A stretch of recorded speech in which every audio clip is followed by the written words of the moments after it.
welcome to my interpretive talk on the Canadian Rockies.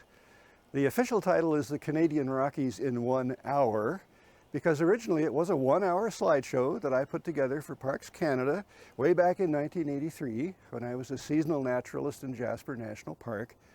There were about a dozen of us park interpreters on staff, and we each had to put together a slideshow that would entertain 400 people at Whistler's Campground Theatre, which was the biggest outdoor theater in the park, for an hour. So I got a whole bunch of slides on animals and birds and such, and then added some of my own to put together something that I thought would entertain them for an hour. And it must have worked, because you can always tell when you've done a show that people liked. They would come up afterwards to ask you questions about it and so on. So this was pretty popular. After all the natural history stuff, I got over with that, in the first half hour or so. Then I moved on to stuff that was more interesting and exciting. A climb of Mount Robson that I had done, and icefield skiing. Skiing across the Wapta icefield in winter, which is pretty exciting. And then I finished up with something really cool. It was a trip to the back of Gadd Cave, which is a place that hardly anyone goes ever. But there was a big expedition there in 1982, and I got in on it and was able to take pictures. So I finish up with this at the back of Gadd Cave, 5 miles underground, way out underneath the Columbia icefield, in a limestone cave, in the rock underneath. Finish with that, and it always got big applause, and people would come up and ask me questions. So anyway, enjoy my favorite and probably very best slideshow, the Canadian Rockies in 1 hour, which kept growing until it's now really the Canadian Rockies in 2 hours. Ah, the Canadian Rockies, eh? This is the view from Moraine Lake in the Valley of the Ten Peaks near Lake Louise. It's world famous. It's been on the back of the Canadian $20 bill. So let's just put it right on the flag. I have been lucky enough to spend most of my life in or near the Rockies, at times hiking through scenery such as this, Castleguard Meadows in northern Banff National Park. Near the end of the talk, I'm going to show you what lies beneath those meadows. You will also see what it's like to be up on the heights, climbing the peaks, including this one, Mount Robson. It's the highest summit in the Canadian Rockies. Over the course of the talk, I'm going to take you on that climb. But it will be a while before we get there. First, I'm going to show you a lot of boring geography and natural history slides. I know how it is. The lights go down, the presenter drones on, and pretty soon it's well nigh impossible to stay awake. So feel free. But please be advised that after the dull, pedantic part of my show comes the exciting adventure part. You're not going to want to miss that. So it would be wise to appoint a designated non-sleeper in your row to stay awake and notify the rest of you when the time comes. Okay, while you're doing that, I'll begin with the basics. Where exactly are the Canadian Rockies, so gorgeous and so impressive? Well, in Canada, of course. I have labeled this map with the names of some U.S. states and Canadian provinces. Any Canadians in the audience tonight can probably tell you what all those postal abbreviations mean, including the U.S. ones. But if you're from the States, which I'll bet many of you are, can you do that with the Canadian ones too? I see a few people shaking their heads. Okay, YT is for Yukon Territory, official name for what we call the Yukon, even though we're all supposed to say just Yukon, no the, but everyone ignores that. NT is for Northwest Territories. Most people add the, and so does the NT government. The Northwest Territories once extended all the way east to Hudson Bay, but in 1999, the federal government cut the Northwest Territories in half. The eastern part was named Nunavut. Total population about 40,000, mostly Inuit. Nunavut is frequently mispronounced Nunavut. With that in mind, my wife says that they should have renamed the remaining half of the Northwest Territories, the rest of it. Here's the geographic footprint of the Canadian Rockies. Please note that the range extends about 90 kilometers south into the U.S.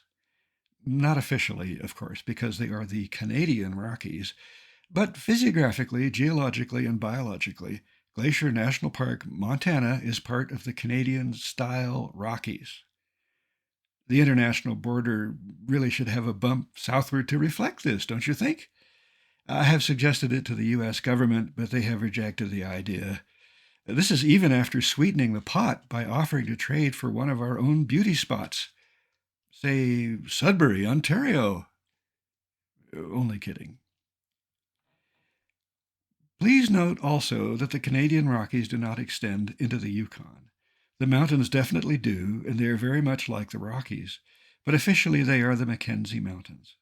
Plus, way up north we have the Arctic Mountains, which are an eastern extension of Alaska's Brooks Range.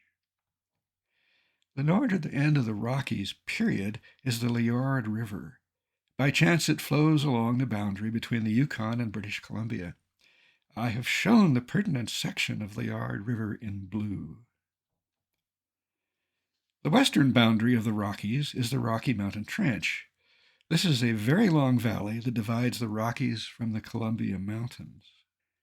Farther north, the Rocky Mountain Trench separates the Rockies from the Omineca Mountains and the Cassiar Mountains, which for some reason I have failed to include on this map. Sorry about that. I am now too old and tired to do it. Besides, most Canadians have never heard of the Ominecas and the Cassiars. Hardly anyone lives there. Good. Farther west in British Columbia lie the Coast Mountains. The Coast Mountains are higher, more rugged, and even more beautiful than the Rockies. But tonight's topic is the Rockies, so we are going to ignore the Coast Mountains, except to say that from the Rockies to the Coast Mountains, and including the mountains of Vancouver Island, we can apply the term Canadian Cordillera.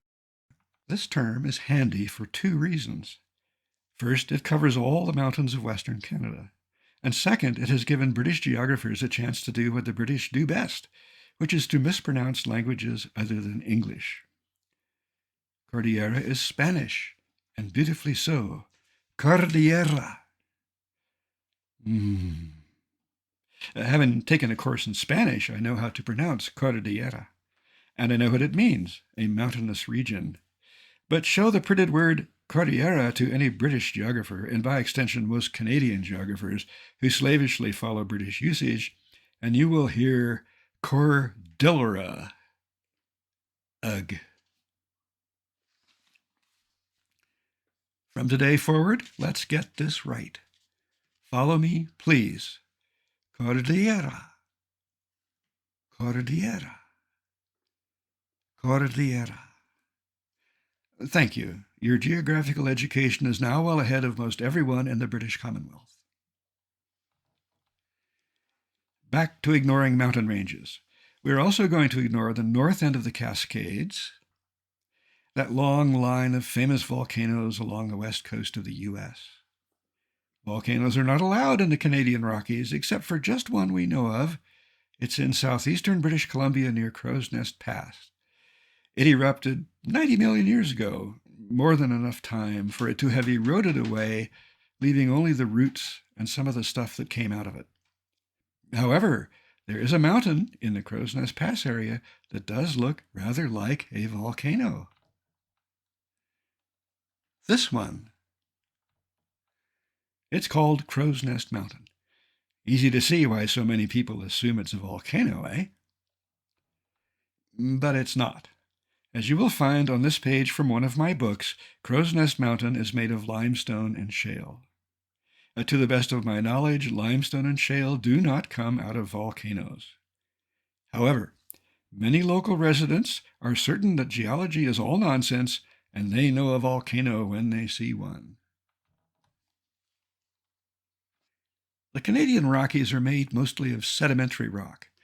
The layering is beautifully displayed in Castle Mountain, along the Trans-Canada Highway between Banff and Lake Louise. The rock below the tree line is mostly quartzite, which is hardened up sandstone. A close-up view of that quartzite shows the individual grains of sand in it, plus some excellent cross-bedding in which layers meet each other at an angle. Oh, this is the sort of photo that can make geologists swoon just looking at it. Above the tree line in Castle Mountain, the rock is mostly limestone, or a similar rock called dolostone. Here's a close-up view of a limestone layer. It contains a fossil snail.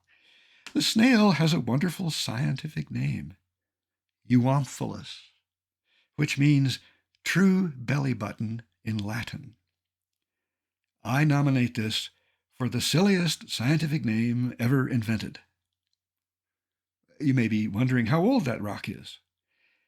Okay, I'm going to let you in on a secret that all geologists have been sworn not to divulge. The secret is how they determine the age of rocks. We are all friends here, so I'm going to tell you. You read the date on the penny. Well, this is a Devonian penny, about 370 million years old. Not many of these are still in circulation. Back to that picture of Castle Mountain. This is the west end. It's the east end that you see in most photos of this famous peak. But the west end better illustrates something else that geologists would rather you not know, which is this. Every bit of sediment in that mountain originated in the sea, and every bit of that sediment has been through the gut of one sea creature or another before it became rock. So what you are looking at really is half a kilometer of accumulated fish poop. Now, having dealt with what the rock is made of, now we can deal with how the mountains were made. It's all about plate tectonics. Classic textbook plate tectonics. About 185 million years ago, the western edge of North America collided with a bunch of islands riding along on a different plate of the Earth's crust. My apologies to any of you who are creationists and aren't believing a word of what I said. Feel free to ignore the next couple of slides. But for those of you who are into science, and I certainly am, here's the skinny on how the Canadian Rockies came to be. Basically, a lot of sedimentary rock got pushed hard and far. The upper panel of the diagram shows this rock as it was originally deposited. The lower panel of the diagram shows what happened to it when British Columbia joined the Canadian Confederation back in the Jurassic. By British Columbia, I'm referring to the purplish stuff with the arrow. Much of the province is a collection of terranes, meaning landmasses that started in one place on the planet and wound up somewhere else. In this case, the terranes got squashed together in the plate collision. Acting like a monumental bulldozer, they kept moving, scraping a thickness of 20 kilometers of sedimentary rock off the North American plate and piling it up northeastward. Please note that this is up-piling, not uplift. The Canadian Rockies were not pushed up from below, growing higher and higher. No, the motion was essentially horizontal, as the arrow indicates. If anything, the weight of the growing pile on North America actually pushed the plate down into the mantle a little. Overall, two things happened. One, the piling up occurred faster than erosion could wear it down. And erosion began the minute the mountain stuck up above sea level, of course. This is an important concept. If erosion was faster than mountain building, we wouldn't have any mountains here, right? But we do. So mountain building triumphed over erosion. And two, despite ongoing erosion with little or no further mountain building, the pile has remained sufficiently high to maintain a spectacular mountain range. I mean, look at this. During the orogeny, which is the technical term for an episode of mountain building, some of the Rockies wrinkled up into huge folds, such as this one in Mount Kidd, west of Calgary. You can see it along Highway 40 in Kananaskis country. To give you an idea of the scale of that fold, two folds really, an anticline on the left linking to a syncline on the right. To give you an idea of the scale, those itty-bitty green things are trees. And that little white rectangle near the bottom of the photo? That's a frozen waterfall about 100 meters high. The layers seen here are part of Opal Peak, also in Kananaskis country. They started out flat, then they got bent nearly straight upward during the orogeny. Wow! At present, the fastest eroders of the Canadian Rockies are glaciers. Well, aside from rock slides, which are practically instantaneous, but they don't happen very often. Glacial erosion at high altitudes in the Rockies is continuous and has been going on for at least the past few million years. This is a view of the Columbia Icefield, which is a very large glacier. We are seeing only a part of it here. As of 2007, which was the most recent year in which the Columbia Icefield was photographed accurately from the air and measured, it was 215 square kilometers in size. The icefield has lost some area since then, owing to global warming, but it's still the largest glacier in the Rocky Mountains of Canada or the U.S. However, the Columbia Icefield is nowhere near as big as some of the glaciers in the coast mountains of British Columbia and the Alaska Panhandle. The Juneau Icefield, for example, lies in an equivalent latitude and has an area of about 3,900 square kilometers. The Columbia Icefield is less than a tenth of that. Still, take it from me, a person who has walked all the way across the icefield to climb that mountain in the background, it's pretty big. That's Mount Columbia in the distance. Mount Columbia is the highest point on the icefield. It's also the highest point in Alberta and the second highest summit in the Canadian Rockies after Mount Robson, of which we will hear more later in the show. Glaciers move. They grind away at the rock they are sliding over. In this way, the icefield is doing its very best to reduce the height of Mount Columbia. Given the current erosion rate in the Canadian Rockies, which averages about 1 millimeter per year, the summit of Mount Columbia will lie at the elevation of downtown Calgary in only 27 million years. Go and climb it while you may. But enough geology and geography. This slideshow is really about the seasons as we see them in the Canadian Rockies. It's about spring, summer, fall, and winter. Those photos were taken near Jasper. I had to stand in that spot for a very long time to get them. I hope you appreciate that. Let's start with that tried and true, if hackneyed, approach to the seasons, signs of spring. I should be showing you pictures of early blooming wildflowers, right? Nope. Around here, the first sign of spring is this little gal. It's a female Dermacenter andersoni, the Rocky Mountain wood tick, and she's hunting around on someone's skin for the perfect spot at which to suck out as much blood as possible. Guy ticks do not do this. Guy ticks are searching for beer. Seldom finding any, they settle for second best, that is, mating with a female. Then they die. In the process of trying to empty a host of its fluid content, and aren't you glad these things are small? A female tick also gives something back, arthropod saliva, i.e. tick spit. Tick spit can contain pathogens, including the microbe that causes Rocky Mountain spotted fever. You don't want to get Rocky Mountain spotted fever. At the very least, it will wreck your whole summer, and at the worst, it may kill you. So if you've been out hiking in the Canadian Rockies in April or May, when female ticks are doing their thing, at the end of the day, have a tick pick. Do this with a friend to check your back.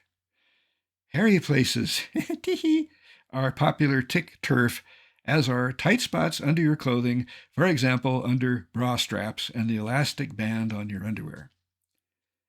Fortunately, as Dermacenter andersoni explores your body, she acts like any other tourist driving around the campground looking for the best site. Then she takes a while preparing dinner, meaning that she inserts her mouth parts slowly, so you typically have a few hours in which to find her and remove her before she actually starts to feed.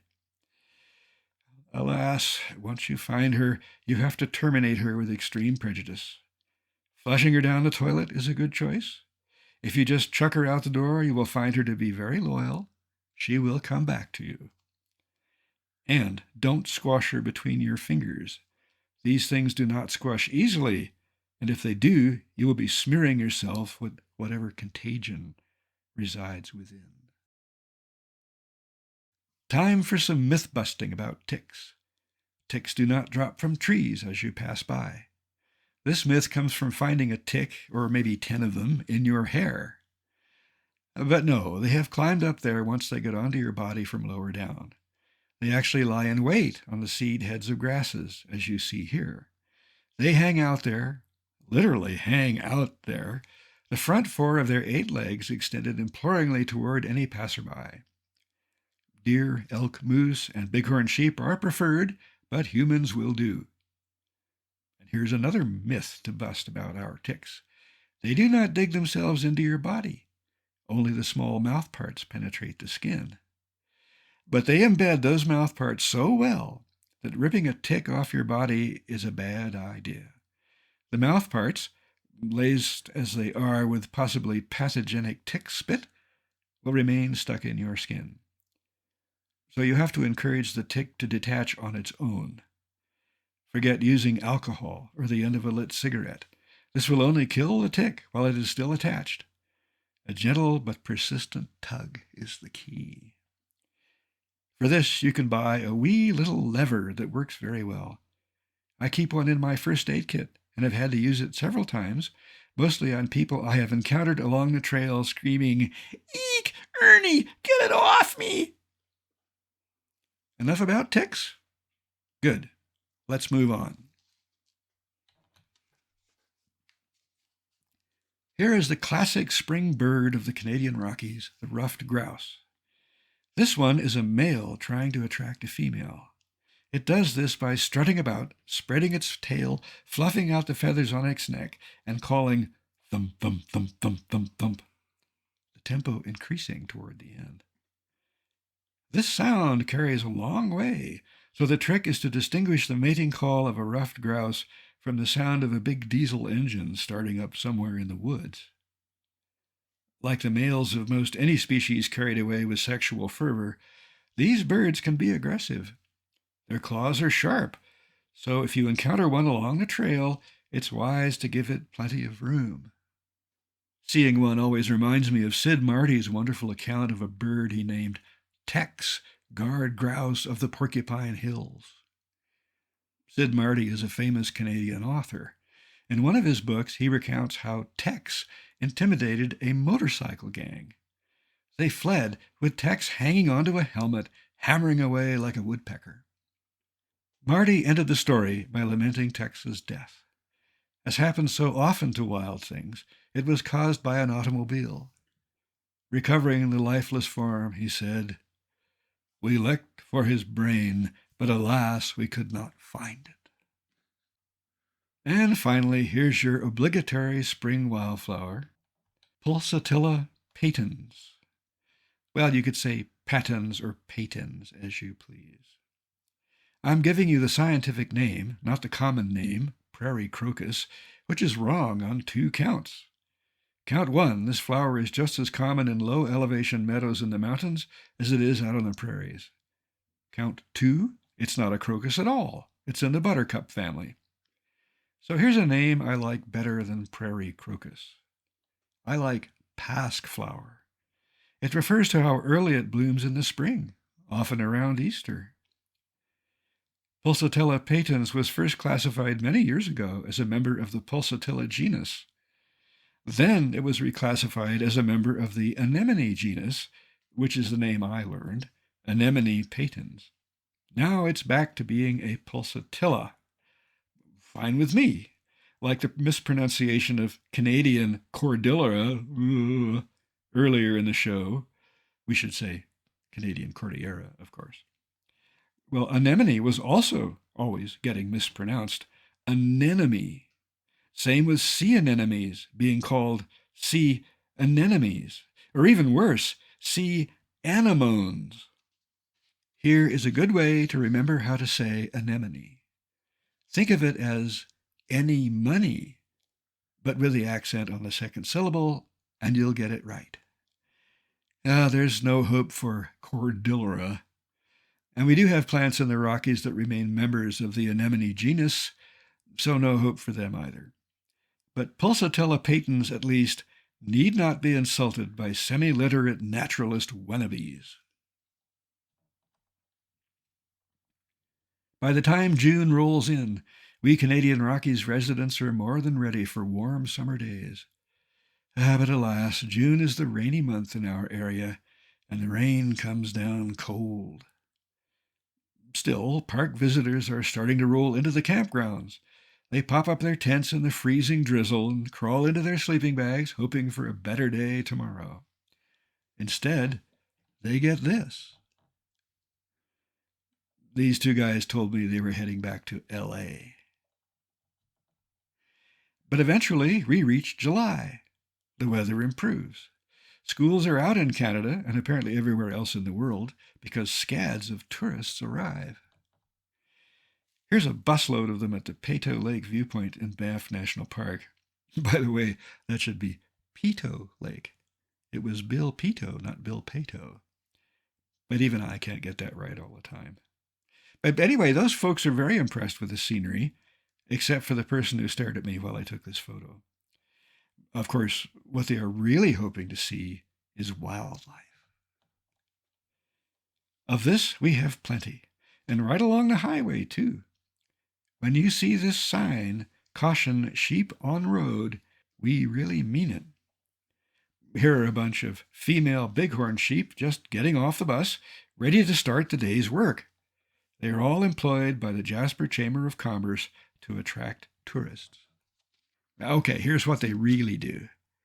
They lick salt off a highway. They are not afraid of people, and they don't mind getting their pictures taken. You can get amazing photos right out your car window, like this bighorn ram. Full curl on the horns, scars on the nose from the fights he's been in with other rams during the mating season. Wouldn't you just love to get a picture like that? So I stuck my camera out the window of the car. And here's the photo I got. The sheep was wiggling its nose at me. It was hoping for a handout, but I didn't give it one, and neither should you. No. It's against park regulations to feed him anything. Keep your potato chips inside the car. And with good reason. Not only is junk food bad for them, it keeps them out on the highway hoping for salty snacks. And they get hit by cars, especially by big trucks, many of which barrel through the slowdown zones Parks Canada has put in place along stretches where they know the sheep hang out. Smacking a bighorn would mess up the front of your car, but it won't do much to the massive bumper of an 18-wheeler. Even if the truckers observe the 70-kilometer-per-hour speed limit in what the park wardens call the kill zones, well, that's still too fast. I remember when this speed limit was first introduced in the 1990s. It was 60 kilometers per hour, down from the standard 90 kilometers per hour throughout the park, which is down from 100 or 110 on most Alberta highways. That didn't last long. The trucking lobby got it raised from 60 to 70 kilometers per hour in a matter of weeks. Sure, we can blame the trucking companies for putting a tiny little delay in getting through the park ahead of wildlife protection. But Parks Canada is equally guilty. Those bighorns would not be standing in the middle of the road were it not for the rock salt the agency spreads on the highways all winter as de-icer. Some salt remains there in summer. Bighorn sheep crave salt, and they are not smart about oncoming vehicles. They just stand there, licking the road surface, and they get hit. There are alternative de-icing compounds available, and I have urged Parks Canada to use them, but they don't. Too expensive, they say. But what is one of those full curl rams worth as a tourist draw? And why should protecting this iconic wildlife species be a matter of money anyway? and not much money at that. Parks Canada and I have our differences. These are mountain goats. People are always confusing bighorn sheep and mountain goats, but they look quite different. Bighorn sheep, mountain goat. As you can see here, mountain goats are white all over with skinny black horns, and they aren't really goats. True goats are all in the genus Capra.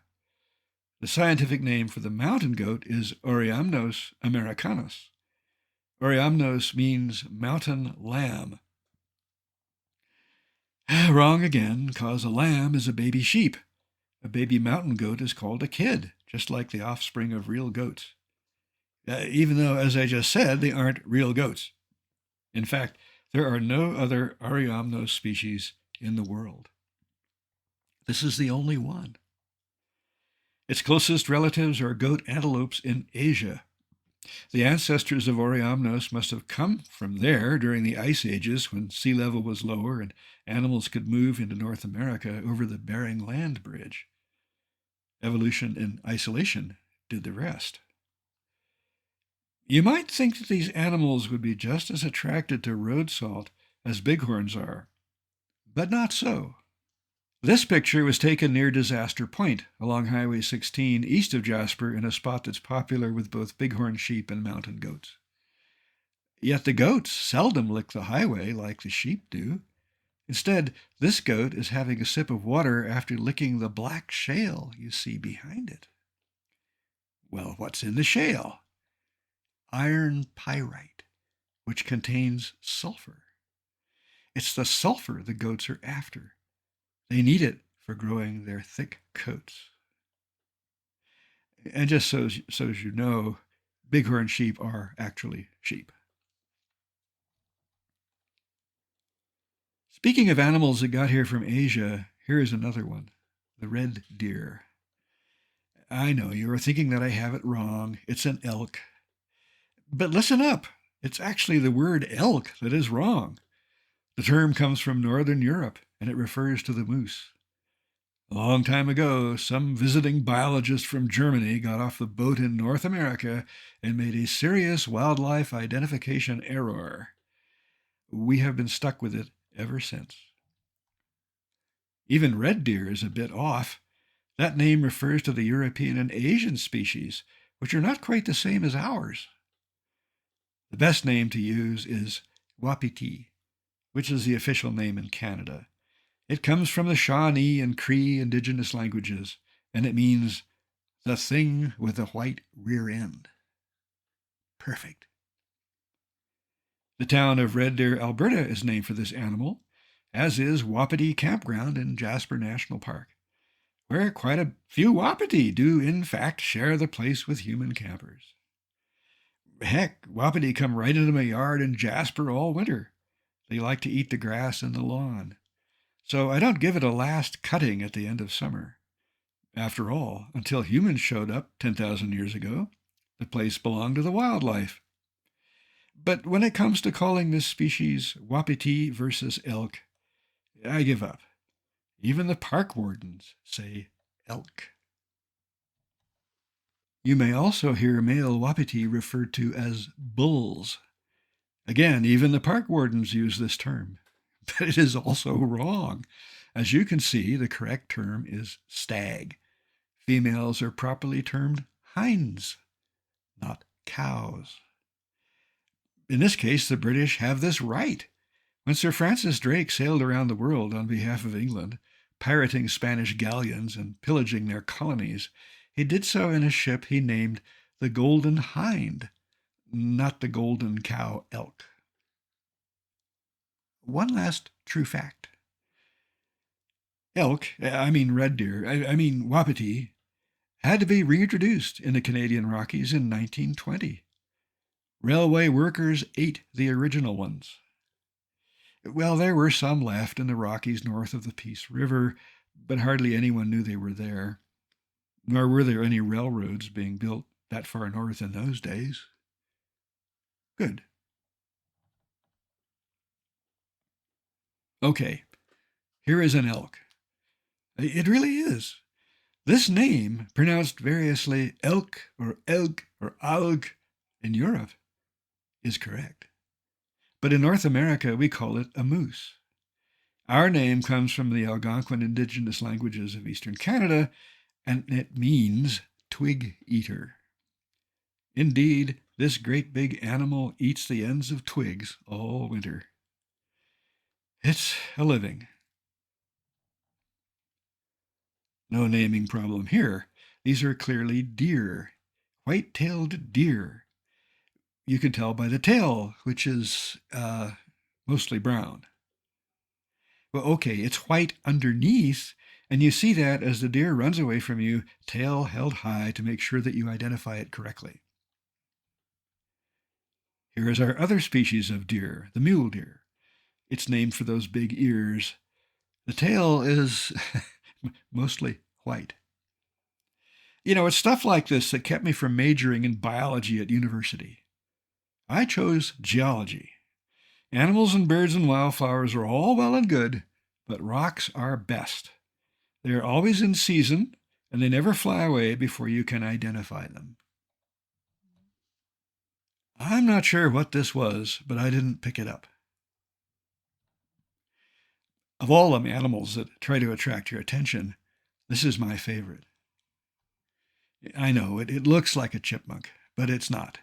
Chipmunks have stripes on their faces as well as on their backs. This particular rodent, they're all rodents, it has a white ring around its eye.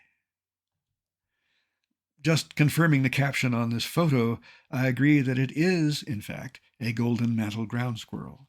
It was probably photographed along one of the highway viewpoints in Jasper National Park. And it's eating a crouton. Croutons are seldom found growing wild in the park. Almost certainly someone has given one to this animal. But who would give a crouton to a ground squirrel? Not you, I hope. Not in the national park. Please be warned. If a warden catches you so much as swatting a mosquito on your arm, you could get 2 tickets for that. One for feeding wildlife and the other for killing it. Okay, what is this animal? Is it a marmot? No. By now you know that all these are trick questions. It's a Colombian ground squirrel. But does it live in the equatorial country of Colombia? Of course not. It lives in British Columbia and in Alberta and in the Pacific Northwest generally, home of the vast Columbia River drainage basin from which comes the name. Still, just for fun, I once told an audience that the Columbian ground squirrel was, in fact, from Colombia. I told them that the well-known mammalogists Agnes and Gerald Pleby captured a pair of these things near Bogota in 1952 and released them on the lawn in front of the Jasper Information Center later that year. The rest is history. When I told this story, no one batted an eye.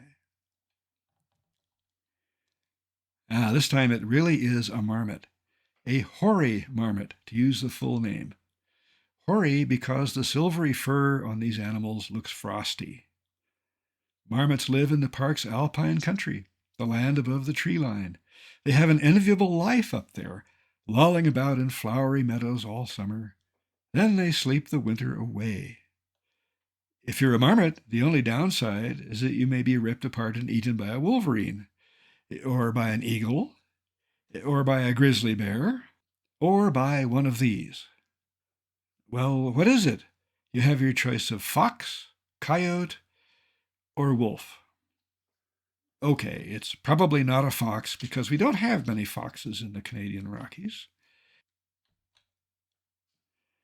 Well, that leaves us with coyote or wolf. Given the large number of PhD level biologists who are no doubt in the audience today, let's put it to a vote.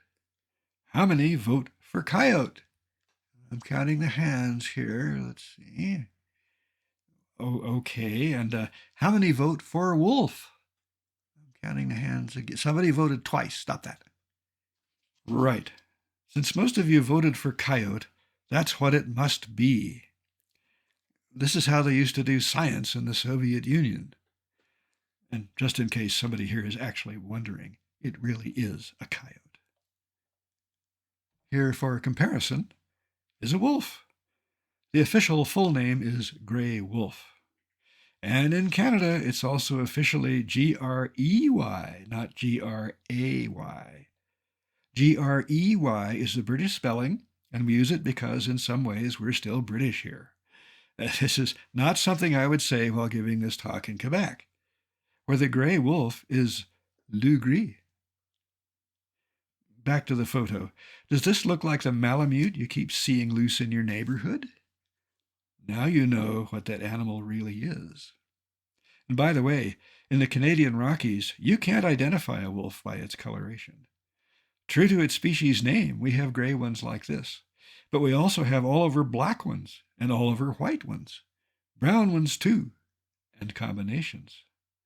What is a wildlife watcher to do? Well, here are two surefire ways to identify a true wolf. Ready for this? First, look at the eyes. They are always yellow. Then check the tail. It may be carried pointing up, or it may be level with the wolf's back, or pointing downward like this one, but it will always be straight. If the wolf-like creature attacking you in our area has its tail curved over its back, it's not a wolf, it's a dog. In fact, it's always going to be a dog. We needn't be afraid of wolves here. I have shared the forests around Jasper with plenty of them. Since records have been kept, there have been only 4 documented attacks by wild wolves in Canada. However, one of these was fatal. In 2005, 22-year-old Kenton Carnegie was killed by a pack of wolves near his geological field camp in northern Saskatchewan. The wolves had been habituated to garbage improperly dumped around the camp. Most of the other known wolf attacks have also involved food. Captive wolves, the ones you see behind the fence in a, quote, wildlife park, unquote, are known to be dangerous. Stay clear. Enough about canids, wild and otherwise. Ever see tracks like these in the mud after a rainy night in your area? You might, if bears live there. But they probably won't be the tracks of this particular species. The grizzly bear. Just hearing the words grizzly bear may get the hairs on the back of your neck standing up. But I must tell you that this animal's fearsome reputation is undeserved. It is, after all, the same species as the brown bear of Europe, which was employed for many years in circuses, wearing funny hats and riding around the ring on a tricycle. I mean, look at those cute ears. Look at that fuzzy face. Look at those long claws. Truly, though, in the Canadian Rockies, the grizzly bear is a shy guy of the high country. It spends its summers in alpine meadows, where it eats mostly vegetation. In the winter, it sleeps under the snow way up there. Attacks on humans are quite rare, so I'm not at all afraid of it. That canister of pepper spray I always carry on my waist while I'm hiking in grizzly country, you didn't see that. Here's the bear that is way more likely to kill and eat you. It's a black bear. They live almost anywhere in North America's woodlands. Black bears are found in New Jersey. Thus, we have become casual in our dealings with black bears. But this is a mistake. They are actually more predatory on humans than grizzly bears are. Give these animals plenty of room. I always do. If you see one of these cute little ones, give it even more room, because guess who might be hanging around just out of sight? It's Mum. So let's just try something else here. How about cats? We haven't covered cats. This is a lynx, our most common wildcat. We have bobcats as well, which are about the same size, but spotted and cougars, which are much bigger. By the way, about that name, lynx, a friend of mine in Jasper assumed that lynx was the plural term for this species. He always referred to a single one as a lynx. Lynx are secretive. In all my years in the Canadian Rockies, I have seen only a few. One of them, though, was in plain sight, sitting patiently by a ground squirrel burrow one summer morning. It was waiting for the resident to poke its head out. My wife Sia and I watched from a respectable distance. When the ground squirrel emerged, the lynx caught it in the blink of an eye. Lynx feet are large, partly for walking on snow. The claws are long and, just like those of house cats named Fluffy, quite sharp. As we kept watching the lynx, it looked right at us with the ground squirrel dangling dead from its mouth, as if to say, "This is mine, folks." On to some observations about birds, which I should introduce by telling you what most of you may already know, that these animals are actually dinosaurs. Yes, that's right. Contrary to what we all learned back in elementary school, the dinosaurs did not all die out. Most of them did, of course, when an asteroid hit our planet 66 million years ago. But not all. And here is one of the descendants of the survivors. Clark's nutcracker may not look like T-Rex, but it's worth remembering who its kin were when it's sitting on your hand or stealing bacon from your breakfast. By the way, that photo must have been taken in the backcountry. Look at those fingernails. That's the way they get by about day 5 of a backpacking trip. Clark's nutcracker has a look-alike. Here it is, the Canada jay. For those of you thinking that I have the name wrong and that it should be gray jay, please know that in 2018 the American Ornithological Society changed gray jay back to Canada jay, which was the bird's original name. Well, we in Canada are delighted by that, even though we slavishly use American bird names. More on that in a minute. The Canada jay is the friendliest bird in the woods. It will also perch on your hand. And like Clark's nutcracker, a gray jay will help itself to whatever you are eating. If you see one gray jay, you will usually see 3. The males and females look alike, and so do the parents and the young as they mature. So what are those 3? Nestlings, most likely. Now nearly grown up, but still hanging out together. Soon they will split up and seek mates of their own. And here it is, the Canada goose, our goodwill ambassador to the United States every winter, where they are mostly unloved. Those droppings on the golf course, you know. But the Americans have their own way of getting even with us. For example, the American Ornithological Society has named the robin the American robin. There is the American widgeon and the American redstart, even though all these birds live in Canada in the summer and head south into the U.S. for the winter. But this goose is not named American goose. No, it's Canada goose, suggesting where the Americans wish these birds would stay year-round. In fact, some of them do. In Canada, you can see them paddling around all winter in the outfall from hydro plants and other spots that offer open water.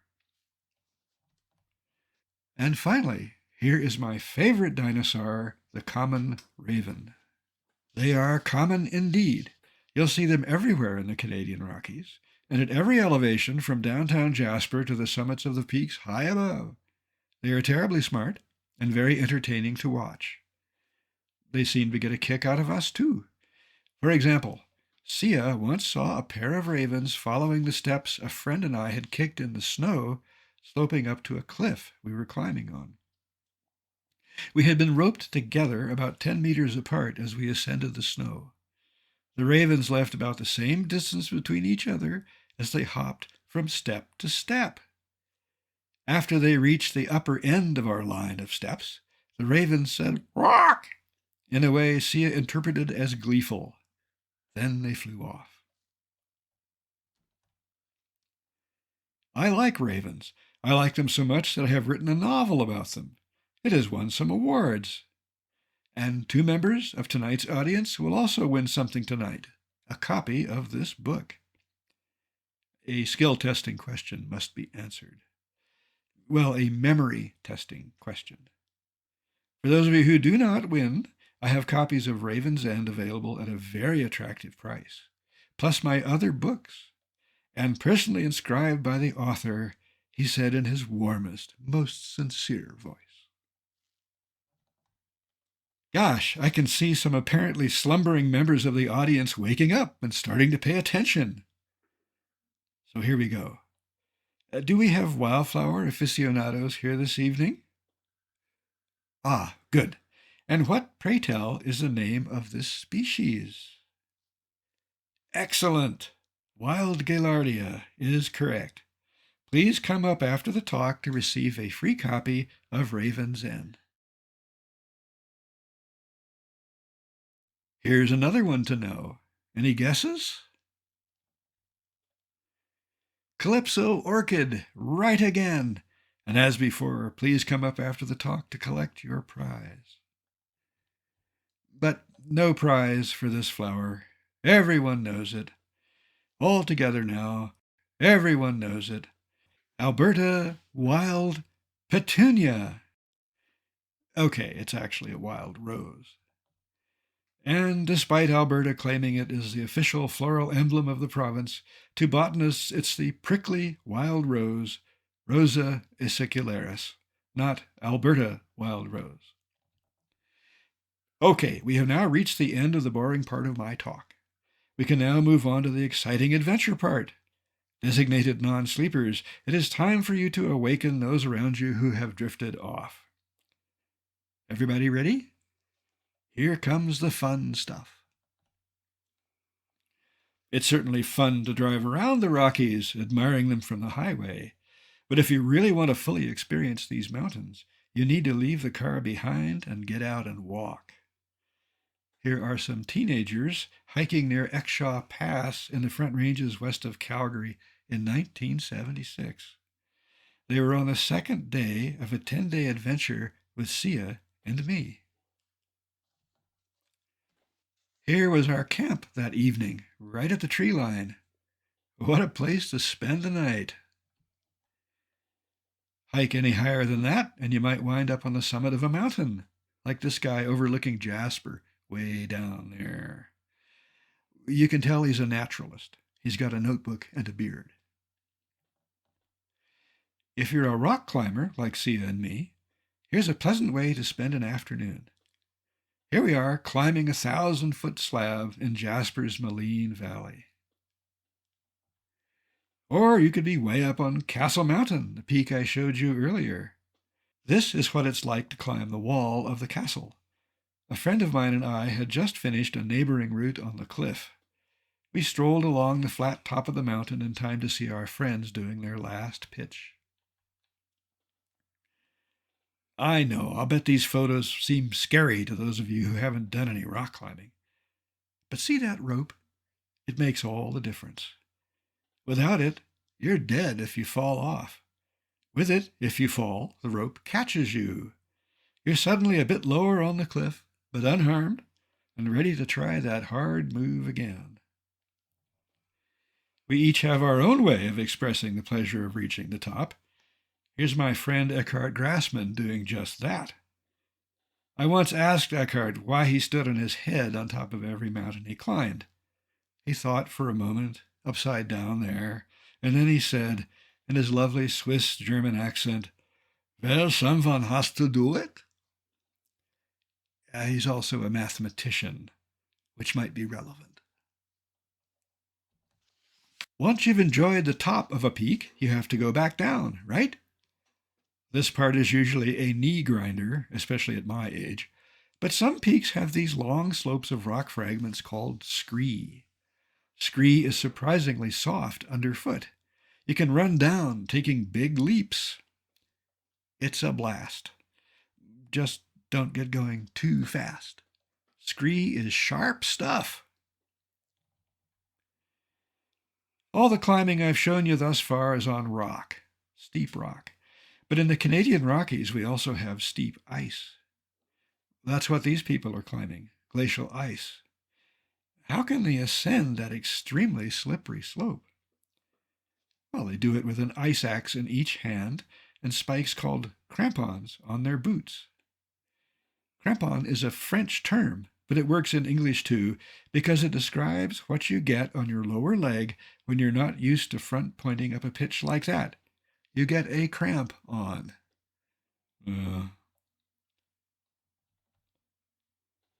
Even in summer, the upper parts of the higher peaks in the Canadian Rockies remain snowy. It's another world up there. I have loved it well. Especially this peak, the highest of all. Mount Robson. If you drive 100 kilometers west of Jasper along Highway 16 on a clear summer day, Mount Robson can be seen looking just like this. That's the summit elevation above sea level, 3,954 meters, which for Americans in the audience is 12,972 feet. Either way, it's the highest peak in the Canadian Rockies. That's not as high as summit elevations in the Colorado Rockies.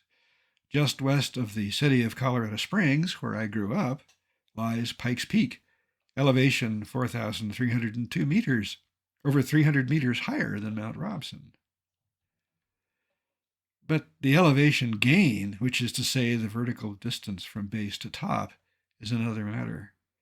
The elevation gain of Pikes Peak is 2,470 meters above Colorado Springs, and it's the greatest rise found anywhere in the American Rockies. However, that's 500 meters less than the elevation gain on Mount Robson. The summit of Mount Robson is nearly 3 kilometers above its base. It's the tallest peak, not the highest peak, but by far the tallest peak, found anywhere in the Rockies, Canadian or American. That elevation gain comes all at once, too. Robson is really steep. From the base to the summit, the straight line distance is only 3.6 kilometers. Not so Pikes Peak. It's 15 kilometers from the base to the top instead of 3.6 kilometers, a much longer and gentler slope. Thus, Pikes Peak is not nearly as impressive. There is a road right to the summit. There is a railway up this mountain. It's a cog railway, like they have in Switzerland. Now, in this photo, both the highway and the railway are out of view. But you can imagine what it's like to be up there on a busy day in July. The flat summit is taken up mainly with a parking lot, and it can be full.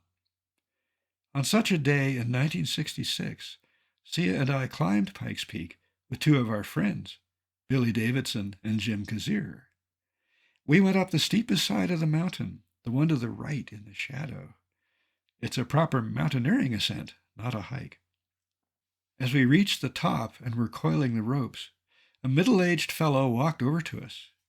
He looked down the cliff, sucked in his breath, and quickly stepped back. Then he saw Sia's braids hanging below the brim of her helmet. His eyes widened. A female climber? For a moment he was at a loss for words. And then he said, in a Texas accent, "Where are y'all climbing to?" Jim Kazir replied, "We're going on up," he said, with a straight face. Remember, we were standing on the summit. "Good, good," the man said, turning and walking back to his car. Well, the air was thin up there. There's no railway, no highway on Mount Robson. There's not even a trail to the top, which is always covered with snow and ice. It's a far more difficult mountain than Pikes Peak. But you can climb it with me right now. Here's the usual route up the east side. I have climbed it from the other side, too, the one you see from the highway. But this is the classic approach, the way a young mountain guide from Austria led 2 members of the Alpine Club of Canada to the top in 1913. That was the first ascent. The guide was Conrad Kane. He's on the left there, with Albert McCarthy and William Foster, just after completing the climb. McCarthy was an American ranching in southeastern BC.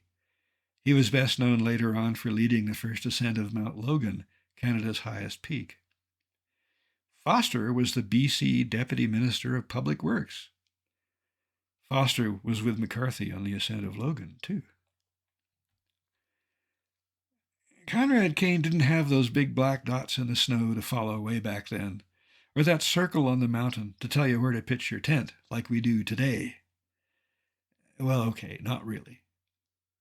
But I have been 5 times on Mount Robson and made the summit twice. That's considered to be a pretty good score. Considering the nature of this climb, it's little wonder that it wasn't done until the 20th century. People look at that photo and they wonder what would happen if one of the climbers slipped off that narrow ridge and started to fall down the side. What would the other climber have to do? Well, jump off the other side, of course. The rope between them would run across the crest and catch them both. No, that's not what we do these days. These days, we have something we can stick into the snow and will hold all 3 of us if we fall off. It's a piece of aluminum the size of a dinner plate. You sit in the snow facing the direction the pull will come from if a fall occurs, and you push the fluke into the snow behind you as deeply as you can. That's what you call it, a snow fluke. It has a short cable attached to it. You clip yourself onto that cable, which makes a precise angle with the fluke. Any force applied to the fluke just pulls it deeper into the snow. I took the previous picture of my 2 friends coming toward me as I took in the rope, safely anchored to a snow fluke. If one of them had fallen off, taken the other one with him, the fluke would have held all 3 of us. Back to our climb. Past the narrow ridge, I am approaching a couple of climbers' tents on the part of Robson called the Dome, elevation about 3,000 meters. It's the usual place to camp when you're following Conrad Kane's route up the peak. When we arrived, the temperature had dropped below freezing, even though it was August the 8th. Our boots crunched in the snow. The other climbers in the tents heard us coming, and as we walked up, out came a mug of hot buttered rum. Such is the camaraderie among mountaineers. Soon we were sitting in their tent with them, discussing the attempt on the summit we were all about to make the next day. Here is what we were planning to climb. That slope of ice on the right, it's about 400 meters high. 400 meters is just a number. To give you an idea of the size of the ice face, I've put a circle around some tents at that same camping spot. When Conrad Kane took his 2 clients up the ice face in 1913, crampons didn't have front points like they do now. You used your ice axe to chop steps in the ice, and you stood on them sideways. It must have taken Kane several hours to hack his way up that slope. The other 2 climbers were roped to him. They had to wait patiently before each step up. Well, nowadays, we just kick our front points into the ice and ascend much more quickly. Here is a set of crampons like the ones I used to climb Robson. You can see the front points sticking out to the right. When you're climbing ice, they make all the difference. But despite the superior gear we have these days, Robson is still a serious climb. I remember looking out the door of our tent as the day ended, wondering what would happen tomorrow. Or what might happen tonight if those thunderheads came over here. Way up on the dome, there was no place to hide from the lightning. Luckily, the storms moved on. The next morning dawned clear. The only cloud was the cloud of snow blowing off Robson's summit. We were good to go. My climbing partner that day was Greg Spohr, with whom I enjoyed some memorable ascents in the 1970s. On Robson, we both had cameras. Greg took this photo of me starting up the cane face just as the sun lit it up. Again, we were lucky. Most of the steep ice was covered with snow. Of course, that snow could slide off while we were on it, always a worry. But this late in the summer, an avalanche was unlikely. We kept climbing. The snow wasn't solid enough to hold our boots, so we needed to use the front points of our crampons for grip in the glacial ice under the snow. But the snow did help to support our feet, making the climbing easier than it would have been if the ice had been bare.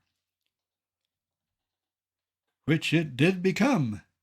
Never mind, Greg and I were experienced at this sort of thing. We were fit and strong.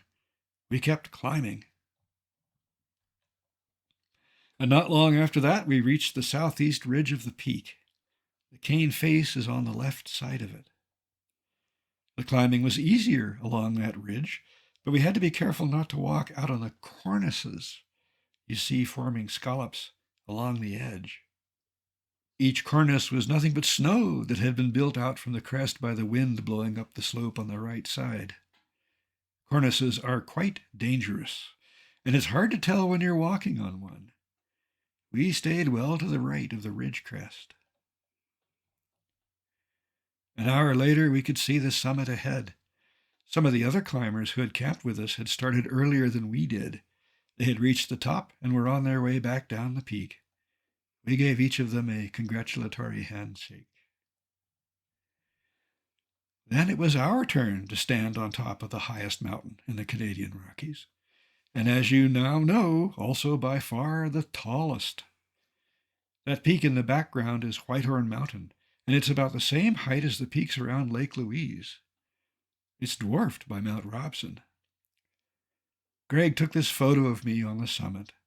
On my chest, you can see one of the snow flukes we were using. Greg had the other. Below the snow fluke, there's an ice screw hanging from a carabiner. We used ice screws as anchors in the bare part of the ice face. Then I pointed my camera at Greg, and while I was messing with it, the clouds suddenly rolled in. We waited, but they hung around until we had to start down, and I never did get a good photo of Greg on the summit. This one would have to do. He has never forgiven me. Oh well, we got back down safely, and suddenly it was autumn. Soon the needles of the larch trees were turning golden. For Sia and me, autumn is our favorite time of year. We married in the fall of 1965 and honeymooned among the yellow aspen groves. But, as the weeks go by, you wake up one morning and it looks like this. Skill testing question. What do the residents of the Canadian Rockies do in the winter, besides head for Palm Springs? You knew the answer. Let me refine that by telling you that there are two kinds of skiing in these mountains. There's downhill skiing, with expensive lift tickets and hordes of people on the slope. And then there's this kind of skiing, backcountry skiing. No lifts. You have to get up there under your own power, moving one ski forward and then the other, hour after hour. Often you have to make your own trail.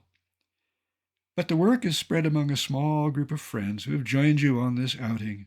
There are no crowds, no loudspeakers blaring rock music, no hamburger wrappers littering the snow. All you hear is the sound of the wind, the swish of your skis sliding along, the thump of your heart, and the whoosh of clean mountain air pulled deep into your lungs with every breath. Eventually you reach the high point of the day's trip. It might be a pass above the tree line, or better, a summit offering a 360-degree view of smashing Canadian Rockies scenery. You take your skis off and you sit on them in the snow. A pair of ravens show up, hoping to share a bit of whatever you brought to eat. You give them some. And then it's time to tighten your boots, check your avalanche beacon, and push off into the powder. You and your friends have it all to yourselves.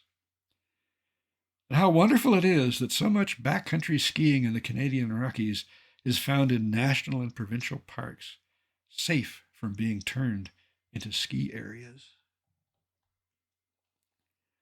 Here's my elder son, Will, when he was 8 years old, out for the day with me near Helen Lake in Banff National Park.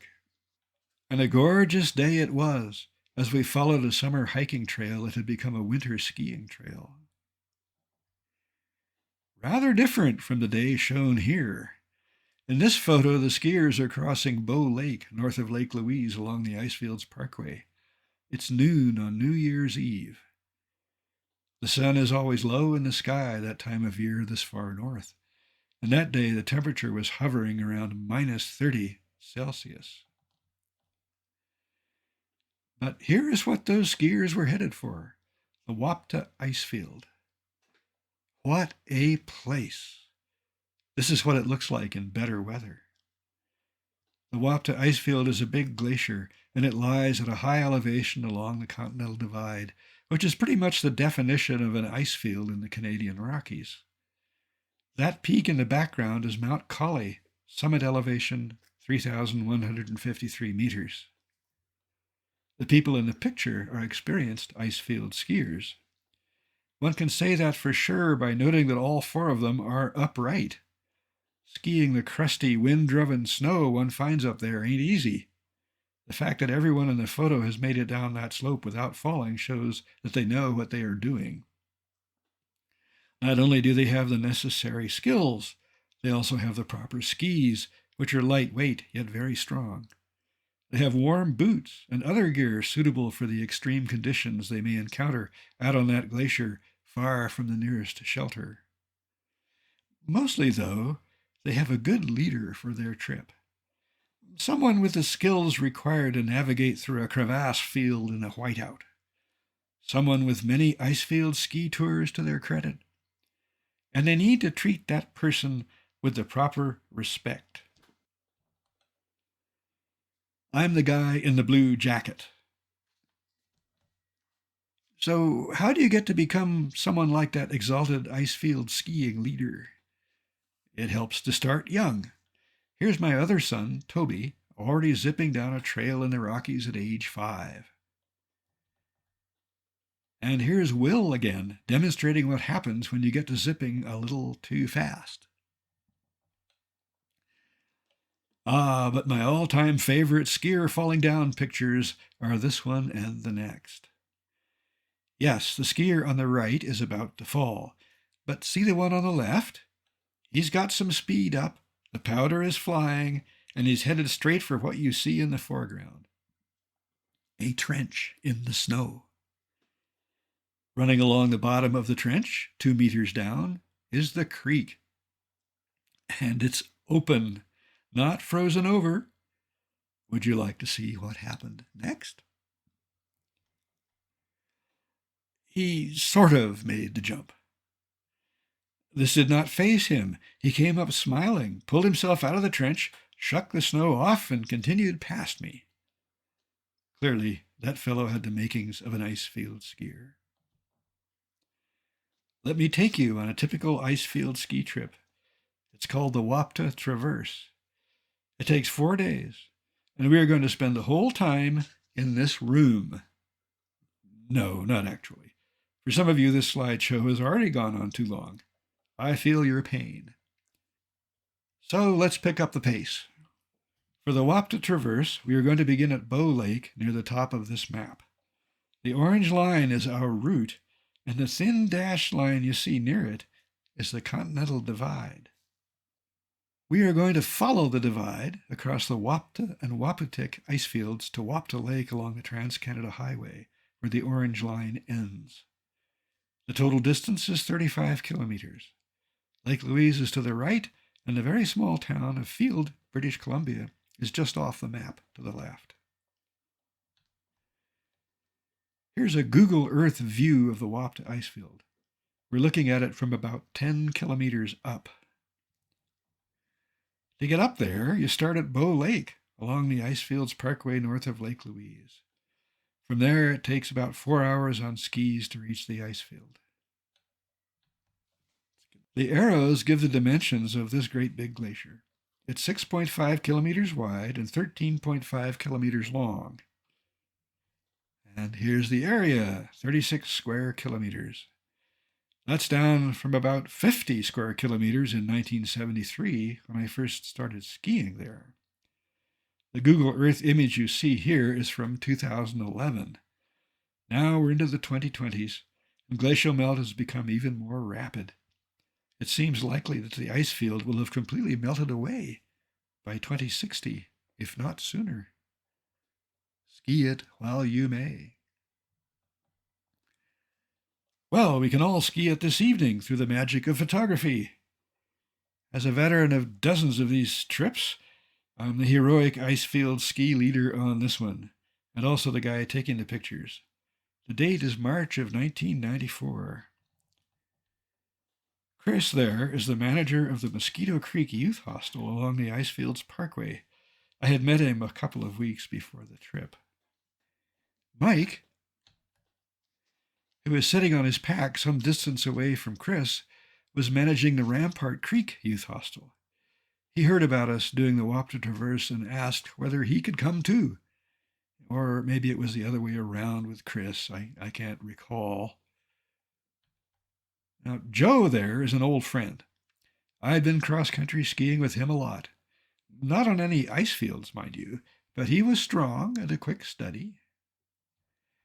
So, applying the ironclad rule, you should never go icefield skiing with people you do not know well, but also applying the rule that the more people along, the better, because you won't have to do as much trail breaking, I took my 21-year friendship with Joe and divided by 3.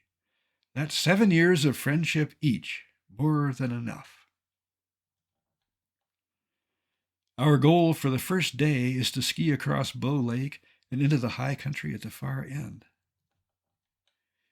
We're headed for the Bow Hut, which is the tiny dot visible inside the white circle. We're going to get there by skiing around the left side of the cliff. The Calgary Ski Club built the original Bow Hut back in the 1960s. This is what it looked like in 1973, the first time I used it. The hut was operated by Parks Canada and open to anyone at no charge. It had room for 20 people. All you had to do was call Banff National Park and reserve space. It has since been replaced by this newer version built and operated by the Alpine Club of Canada. It's a little farther up the slope and a lot bigger. And you have to pay. In 1994, the cost was $20 per night. As of 2023, that had gone up to $50 per night. But that's half the price of a hotel room these days. And compared to the old hut, the new one is a palace. Mike is clearly very happy to be there. Here's the view off the back porch of the hut at twilight. That's Bow Lake way down there, frozen and covered with snow. You can just make out the Icefields Parkway. It runs along that white stripe in the center of the image. If this picture looks cold, that's because it was. The temperature outside was dropping through -20°C. Next morning, we're starting day 2 of our 4-day ski tour, and a fine day it is. An hour later, we are up on the ice field itself. Conditions are mild. The temperature is only about -10, and there's not much wind. But the snow shovel on Chris's back tells you what we are prepared for, just in case. Should we find ourselves in the middle of the ice field in the teeth of a blizzard, we can dig in. Besides, it's not how good you are. It's what you've got with you and how good you look. By late afternoon, we have reached Balfour Pass. There's a hut in the pass, and it's our destination for the day. This is an isolated spot. It isn't easy to get there. Yet, like most of the world's difficult places, it is also very beautiful. In the morning, we're off on the 3rd day of our trip. That's Mike in the foreground. The peak in the background has special significance for him. You see, Mike's last name is Balfour. He has no idea whether Mount Balfour was named for some relative of his. It wasn't. After the trip, I looked it up. But as far as Mike was concerned, this was his mountain. By God, he was going to climb it. Today. That was fine with the rest of us. In fact, it was part of the plan. Doing the Wapta Traverse is pretty cool, but climbing Mount Balfour along the way is that much better. We reached a good spot for stashing our skis and overnight gear. Then we got out our ice axes and started kicking steps into the wind-packed snow up the steep slope toward the summit ridge. I know this doesn't look very steep, but take it from me, it was. Yet the slope was unlikely to avalanche. There had been no new snow for at least a week, allowing the accumulation from the last storm to settle and compact itself. The little dots in the center of the picture are the stuff we left behind while we were climbing. We were now well on our way up the peak. The weather is holding, we are feeling fine, and Mike is especially happy because he is about to reach the summit of his mountain. Which is why we let him do the last 100 yards on his own. Plus, we weren't too sure about the safety of those cornices on either side of the ridge. But here we are atop Mount Balfour, all four of us. The picture was taken by that famed photographer, Self-Timer. I like the variety of sunglasses among our group. Chris, on the left, is wearing a pair of genuine mountaineer's glasses. Now, these are expensive. Knowing how poorly paid youth hostel managers are, I assumed that he had acquired them as left-behinds from some well-to-do guest who was unable to get a room in Banff or Jasper that night. Mike took his sunglasses off for the picture to show that this was really him. He was hoping that the photo would come out okay, so he could send copies around to his friends. It did, and he did. Joe is wearing his 1960 Ray-Bans. They don't make them like that anymore. I'm on the end, the most nearsighted of the lot, wearing a nerdy pair of regular glasses. But the lenses have been mirror-coated like Chris's. Very cool. And check out my hat, eh? Again, it's not how good you are. We spent an hour up there, enjoying our remarkable surroundings. Then we started down. You can see the slope we came up, on the left, between the light and the shadow. Well, then it hit me. We were walking right along the Continental Divide.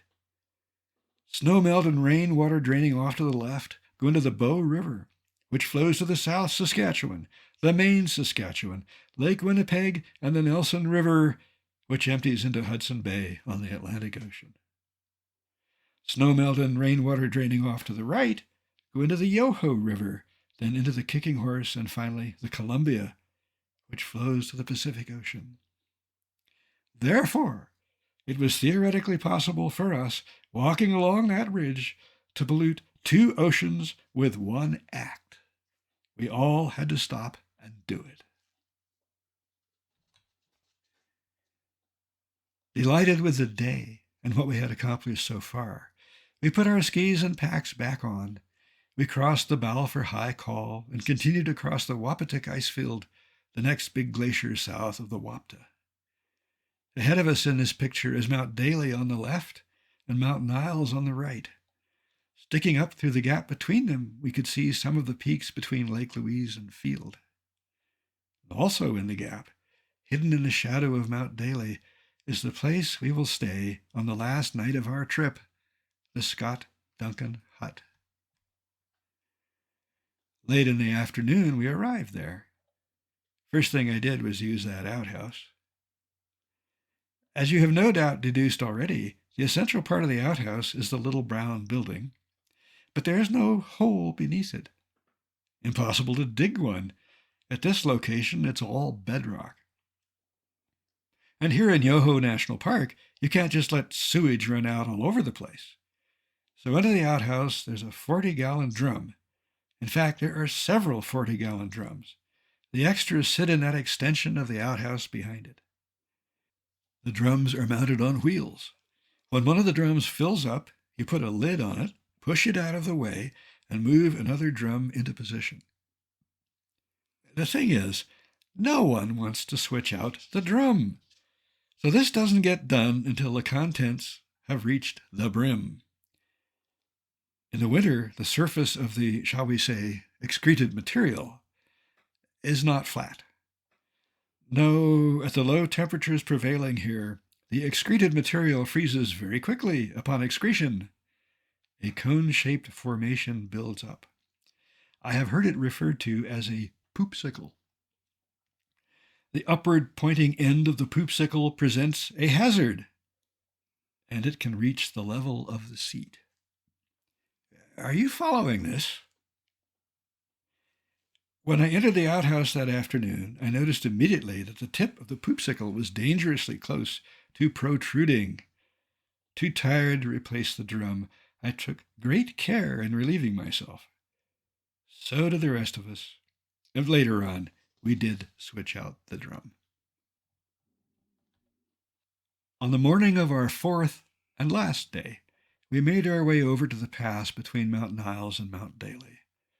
From there, we could look southward down a very inviting ski run of 15 kilometers to the Trans-Canada Highway at Wapta Lake. That would be the end of our trip.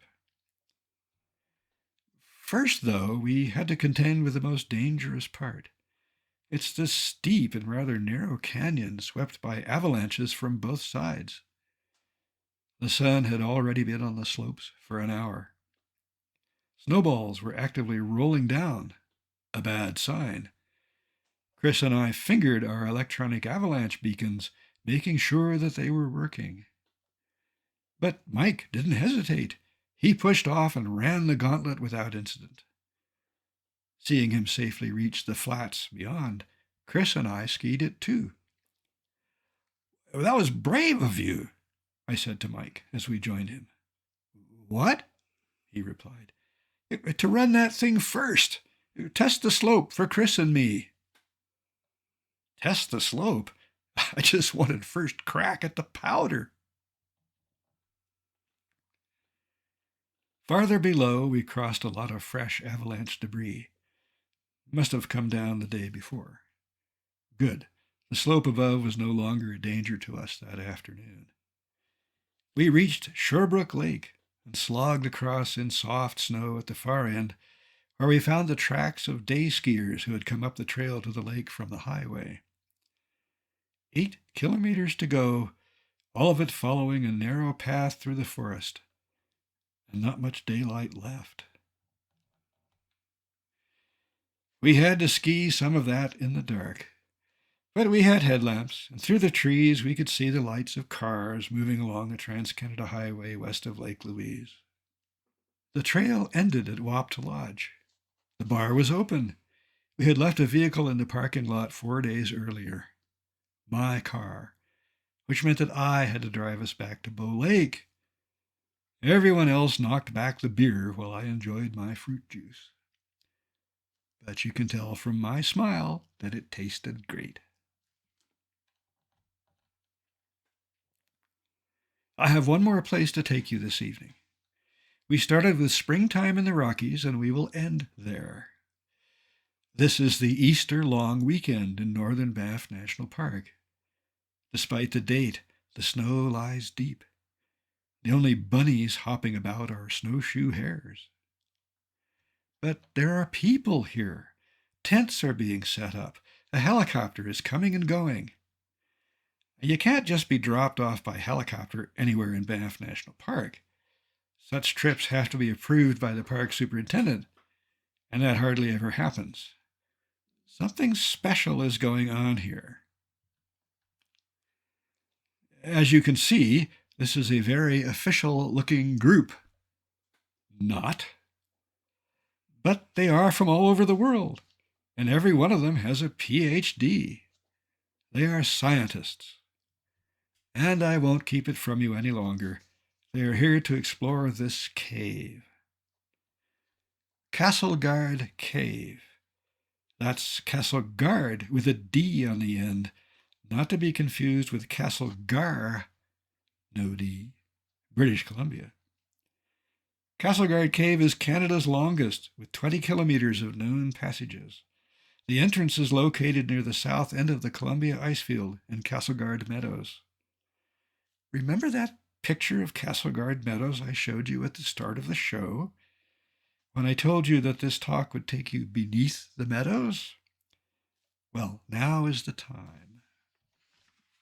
Castleguard Cave is not only the longest in the country, it's also a dangerous one to enter in the wrong season.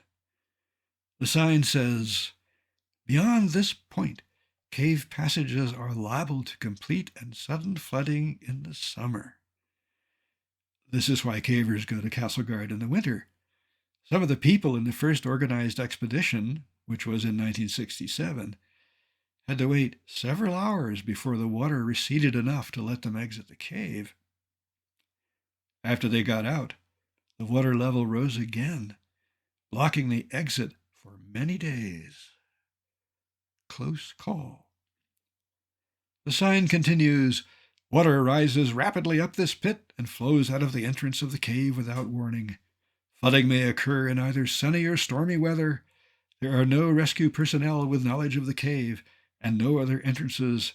Entry is illegal. Signed, Superintendent, Banff National Park."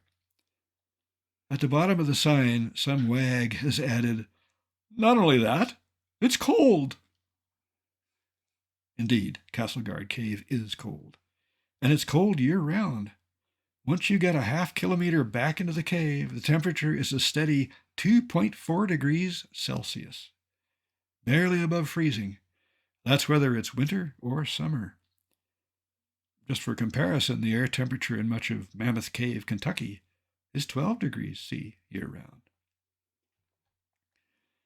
The flooding and the temperature notwithstanding, here's the real reason so little exploration of Castleguard Cave was done until the 1960s. About 150 meters in, you get to this 8-meter drop. Surprise! You have to break out the rope. I found that out when I was able to join an expedition into the cave in April of 1982. These photos and most of the others you're going to see are ones I took on that trip. Having rappelled down the first drop, you crawl on ice for about 350 meters. Even though the temperature in most of the cave is above freezing, it draws in air from outside all winter, so any water in the opening half-kilometer freezes solid. By the way, that's not me in the photo. It's Rick Cornelius, a park warden who came along with us for the first day of the trip. I could never grow a mustache as luxurious as his. Now, recall that the temperature of the cave is above freezing beyond a half-kilometer in. So instead of crawling along on solid ice, you have to wade. You have to wade in water with a temperature of 2.4 degrees, which is really cold. It's so cold that wading barefoot is excruciating. Plus, you can cut your feet on the rocks. So most of the cavers keep their leather boots on. Thus, their boots get soaked on the first day of the trip and remain wet for the duration. Stuff doesn't dry out underground. The humidity in Canadian caves is 100%. Some cavers bring wetsuit slippers to wear through this passage instead of their boots, which they tie together and hang around their necks. That's what I did.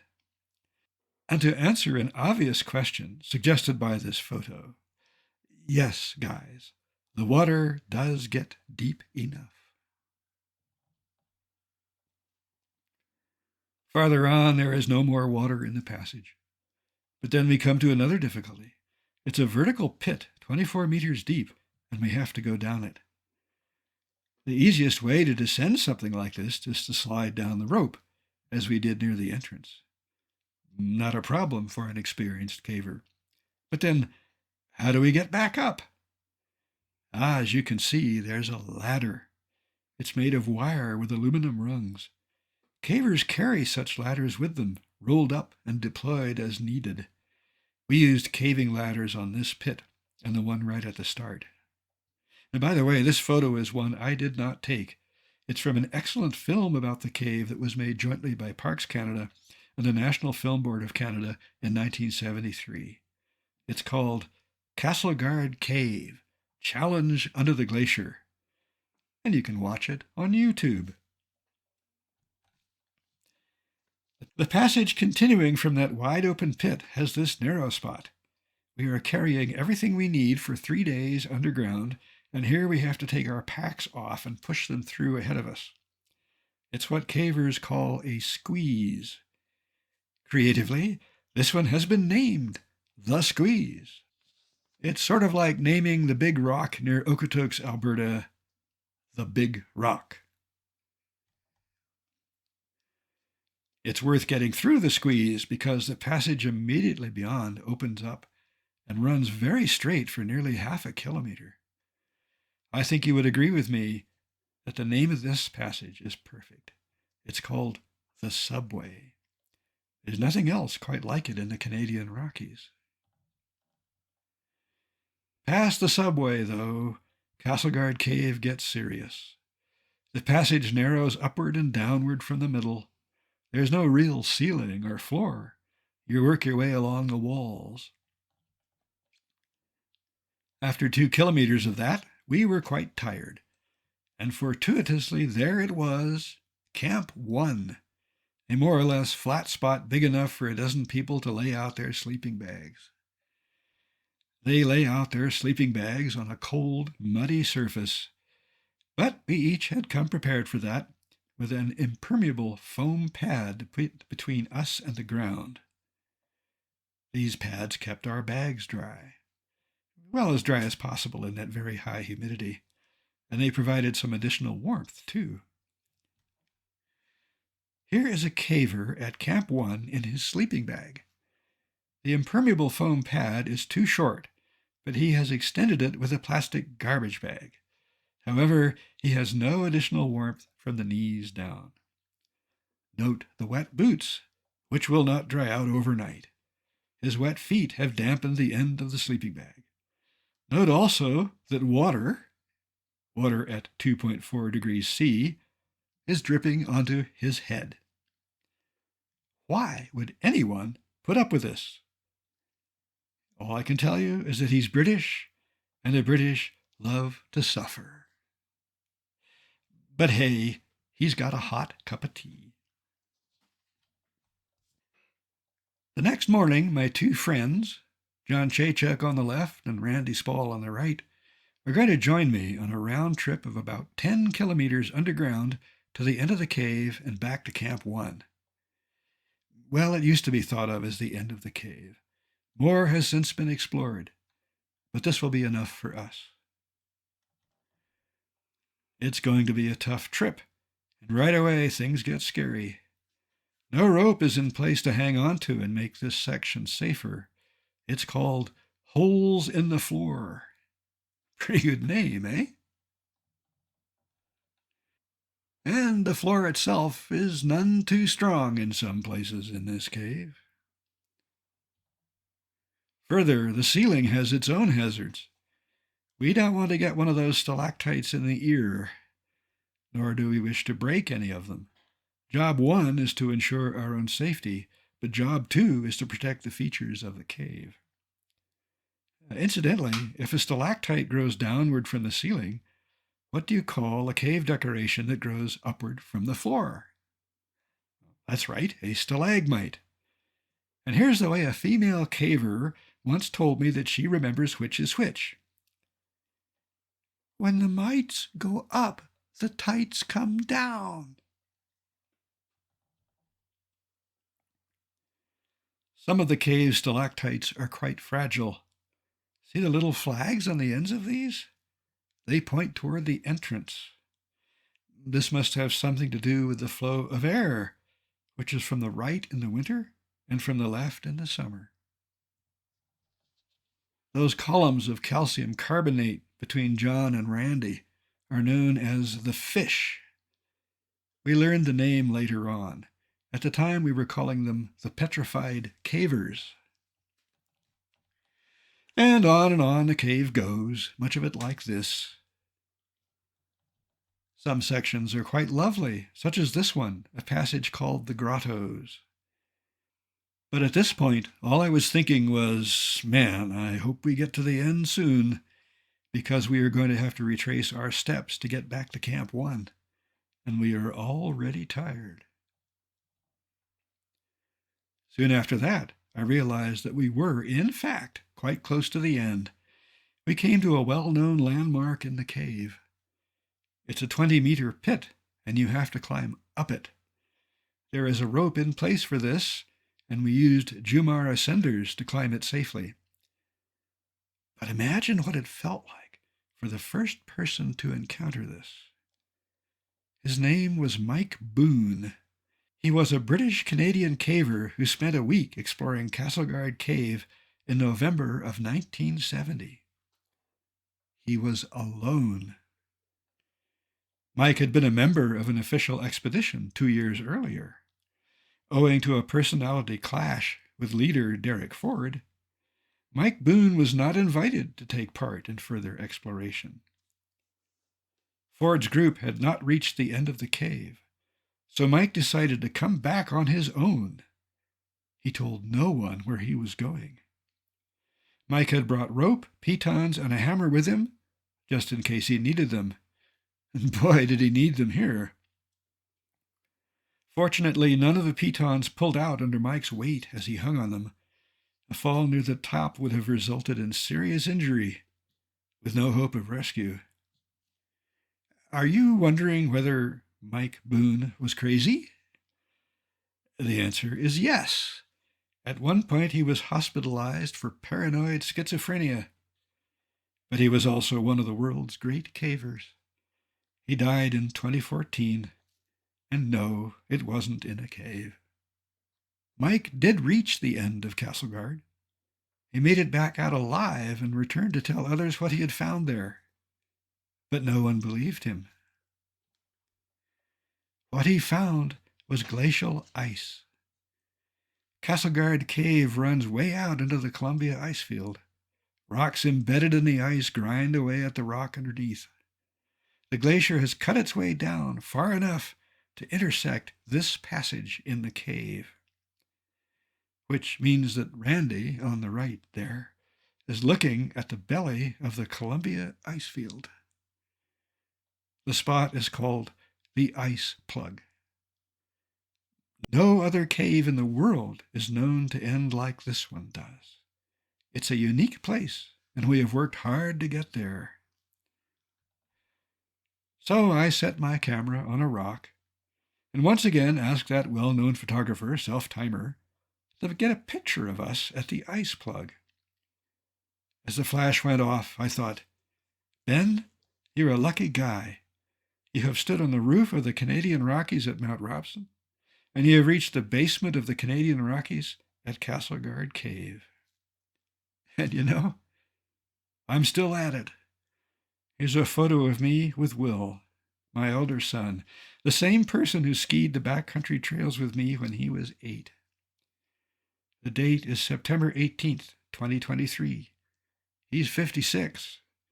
I'm 77. We're on the summit of a peak that overlooks our homes in Canmore.